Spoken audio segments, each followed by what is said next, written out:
Hello. അപ്പോൾ നമ്മളിന്ന് ചെയ്യാൻ പോകുന്ന ഒരു ക്വസ്റ്റൻ ആൻസർ സെഷൻ പോലെയാണ്. ഒരു നീറ്റ് എഴുതാൻ പോകുന്ന വിദ്യാർത്ഥിക്ക് മനസ്സിലുണ്ടാകാൻ പോകുന്ന കോമൺ ഡൗട്ട്സ്, ഏറ്റവും ഇമ്പോർട്ടൻറ്റ് ക്വസ്റ്റ്യൻസ് ആയിരിക്കും. റിപ്പീറ്റ് ചെയ്യണോ ഗൈസ്? അതല്ലേ പലരുടെ മനസ്സിലുള്ള ചോദ്യം. ഞാൻ വളരെ സിമ്പിളായിട്ട് അതിനുള്ള ഉത്തരം തരാം.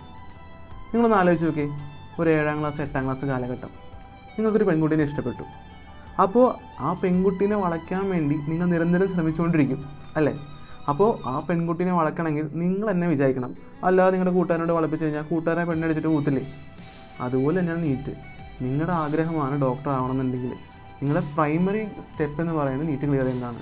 അപ്പോൾ അതിനു വേണ്ടി ഏത് മാർഗ്ഗം നിങ്ങൾ തിരഞ്ഞെടുക്കേണ്ടി വരും. ചിലപ്പോൾ +1 +2 ഫസ്റ്റ് അറ്റംപ്റ്റ് കിട്ടിയില്ലാന്ന് നിങ്ങൾ റിപ്പീറ്റ് ചെയ്യേണ്ടി വരും.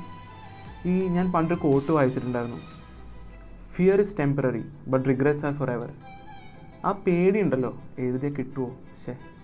ആ പേടി വളരെ കുറച്ച് കാലത്തേക്ക് ഉണ്ടാവുള്ളൂ. നമ്മുടെ പഴയ എക്സാമ്പിൾ എടുത്ത് നോക്കി, നമ്മൾ ആ പെൺകുട്ടീനെ പ്രപ്പോസ് ചെയ്യാതിരുന്നു എന്ന് വിചാരിക്കാം.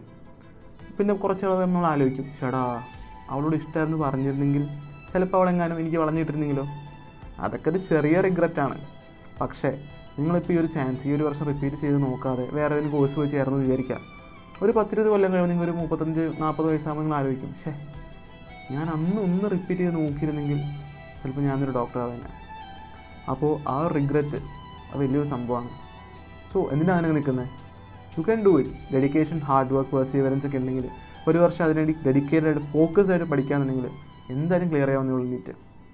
I hope this answers your question.